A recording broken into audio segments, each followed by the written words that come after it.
बाबा जी, क्या हुआ? बाबा जी, मेरी एक लौंडे ने वीडियो बना बना कर मुझे पूरे देश में बदनाम कर दिया, मेरी मदद करो। ये पड़ा हुआ खाना है, इसे खा लो। ये पड़ा हुआ पानी है, इसे भी पी लो।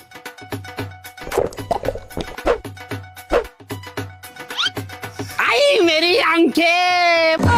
लो मैं साफ कर देता हूं। अब तुम्हारे अंदर जादुई शक्ति आ चुकी है, अब तुम उसे पकड़ सकते हो। लो बाबा जी, आपकी दक्षिणा। बच्चा, मैं पैसे नहीं लेता, इन पैसों को अपनी जेब में रखो, जाओ। अरे सर, आपकी तो वीडियो पापा ने भी वायरल कर दी है, दिखाइए देखो। तो आज मुझे फिर ये गरीब पुलिस वाला मिला। मैंने इससे पूछा क्या हुआ, मेरी मदद करो। फिर मैंने इसे खाना दिया, पानी दिया और थोड़े पैसे दिए। ये देख के वो फिर से रोने लगा।